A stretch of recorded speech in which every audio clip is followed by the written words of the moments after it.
तो martial master के पिछले एपिसोड में हमने देखा कि वू हुआंग गुस्से में क्वेंचेन के ऊपर अटैक करता है। यह देखते ही टाओ बीच में आते हुए वू हुआंग के अटैक को ब्लॉक करने की कोशिश करता है, पर वू हुआंग बहुत ही ज्यादा पावरफुल होता है और उसके अटैक की वजह से टाओ काफी ज्यादा घायल हो जाता है।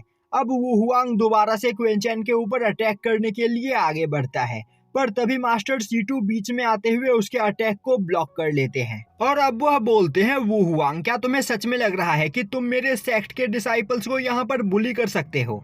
और यह बोलते हुए वह वू हुआंग के ऊपर अटैक करने लगते हैं, पर वू हुआंग की भी पावर मास्टर सीटू के बराबर ही होती है। इसी वजह से वह दोनों ही अपनी पूरी पावर का यूज करने के बावजूद एक दूसरे को घायल नहीं कर पाते हैं और अब वह दोनों शांत होकर एक जगह पर आकर खड़े हो जाते हैं। अब वू हुआंग बोलता है, सीटू चैन आखिर तुम मुझे यहाँ पर रोकने की कोशिश क्यों कर रहे हो? तुम्हारे ऐसा करने की वजह से यहाँ पर मौजूद सभी लोगों को गुयू वर्ल्ड के अंदर जाने में देरी हो रही है और तो और तुम्हारे इस डिसाइपल ने मेरे सुआन युआन एम्पायर के डिसाइपल की बेइज्जती की है।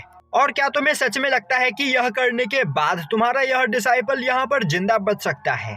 तुम्हें अपने डिसाइपल को काबू में रखना चाहिए। अब यह सुनते ही मास्टर सीटू क्वेंचेन की ओर देखते हुए एक गहरी सांस लेते हुए बोलते हैं, क्वेंचेन गलती यहाँ पर तुम्हारी है, तो मैं चाहता हूँ कि आगे बढ़कर फेंगली से माफी मांगो। तुम्हें यहाँ पर सुआन युआन एम्पायर के डिसाइपल की बेइज्जती नहीं करनी चाहिए थी। अब यह सुनते ही क्वेंचेन हैरान होते हुए बोलता है, मास्टर आखिर आप यह क्या बोल रहे हो? क्या यह पर्सन सच में सुआन युआन एम्पायर का डिसाइपल है?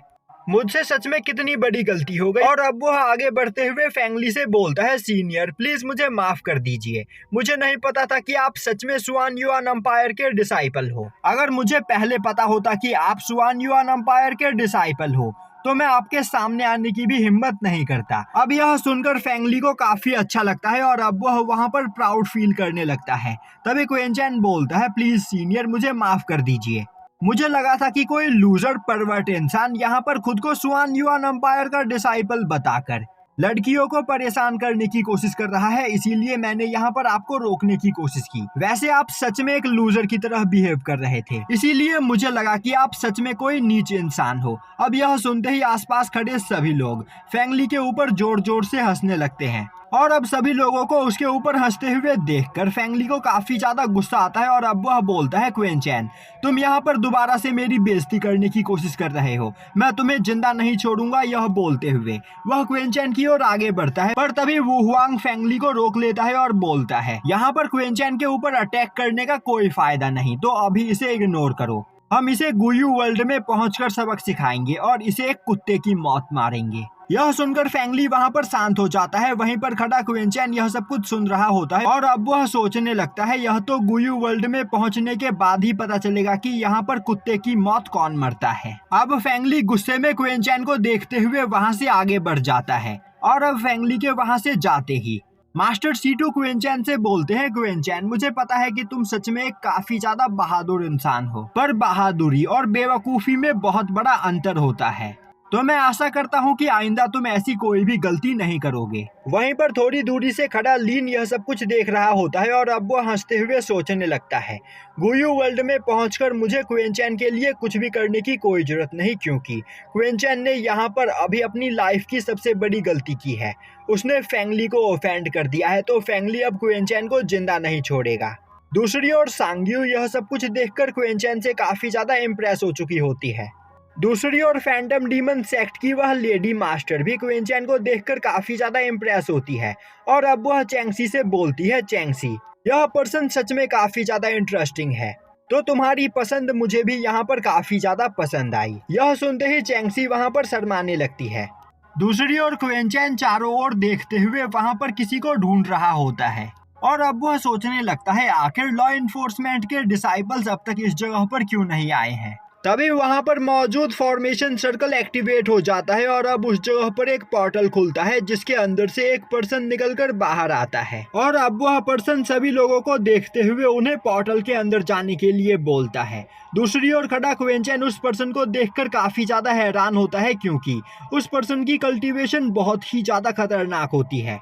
अब कुछ लोग जैसे ही उस पोर्टल की ओर आगे बढ़ते हैं, उनके पीछे से अचानक कोई काफी तेजी से उन्हें पीछे छोड़ते हुए पोर्टल की ओर आगे बढ़ता है यह देखते ही पोर्टल के बगल में खड़ा पर्सन गुस्से में उसे पकड़ने की कोशिश करता है, पर उस क्रिएचर की स्पीड बहुत ही ज्यादा फास्ट होती है और अब वह पर्सन उस क्रिएचर के पास पहुंचने ही वाला होता है कि तभी वह क्रिएचर पीछे मुड़कर देखता है और यह क्रिएचर कोई और नहीं बल्कि माओ होता है, जो अपने पंजे से अटैक करते हुए उस पर्सन को घायल कर देता है। और अब वह एक जगह पर लेटते हुए बोलता है, 5 एम्परर, क्या तुम यहाँ पर मुझे कैप्चर करना चाहते हो? और क्या तुम्हें सच में लगता है कि तुम मुझे टच भी कर सकते हो? यह बोलते हुए वह काफी तेजी से उस पोर्टल के अंदर चला जाता है। वहीं पर यह सब देखकर क्विंचन काफी ज्यादा हैरान होता है और सोचने लगता है, आखिर यह मोटा बिल्ला यहाँ पर क्या कर रहा है? यह तो वर्ल्ड को एक्सप्लोर करने के लिए निकला था। दूसरी ओर वह पर्सन गुस्से में चिल्लाते हुए बोलने लगता है, आज तो तुम मेरे हाथों से बचकर निकल गए, पर अगली बार जब तुम मुझे दिखोगे तो मैं तुम्हें जिंदा नहीं छोड़ूंगा। वहीं पर खड़ा क्विंचन यह सब कुछ देख रहा होता है और अब वह बोलता है, माओ सच में बहुत ही ज्यादा चालाक है। उसने अपनी प्रेजेंस को यहाँ पर इस तरह छिपा कर रख रखा था कि यहाँ पर मैं भी उसे सेंस नहीं कर पाया। और अब वह उस फॉरबिडन एरिया के अंदर जा चुका है, तो उस जगह पर ट्रेनिंग करने के बाद वह अपनी पावर को 100 गुना ज्यादा बढ़ा लेगा, जिसके बाद यह 5 एम्परर भी उसका कुछ नहीं बिगाड़ पाएगा। तभी वह पर्सन वहां पर खड़े सभी लोगों के ऊपर गुस्से में चिल्लाते हुए बोलता है, आखिर तुम इस जगह पर खड़े होकर मेरा चेहरा क्यों देख रहे हो? जल्दी से आगे जाओ वरना मैं इस पोर्टल को बंद कर दूंगा। यह सुनते ही सभी लोग काफी तेजी से उस पोर्टल की ओर आगे बढ़ते हैं, पर वहां पर खड़ा क्विंचन अभी भी चारों ओर देखते हुए लॉ इन्फोर्समेंट के डिसाइपल्स को ढूंढ रहा होता है, क्योंकि उसे उस जगह पर क्विंसू का इंतजार होता है। और अब वह टाओ के पास जाते हुए बोलता है, क्या इस कंपटीशन में पार्टिसिपेट करने के लिए लॉ इन्फोर्समेंट के डिसाइपल्स यहाँ पर नहीं आने वाले हैं? गुयू वर्ल्ड एक काफी ज्यादा पावरफुल फॉरबिडन एरिया है, जहां पर जाकर प्रैक्टिस करने के बाद कोई भी अपनी पावर को बहुत ही ज्यादा बढ़ा सकता है। तो क्या लॉ इन्फोर्समेंट के डिसाइपल्स गुयू वर्ल्ड में जाकर पार्टिसिपेट नहीं करेंगे? अब टाओ क्विंचन को बताता है कि लॉ इन्फोर्समेंट और पियाओ मियाओ पैलेस दोनों ही काफी ज्यादा पावरफुल फोर्सेस हैं, और मेरे ख्याल से शायद से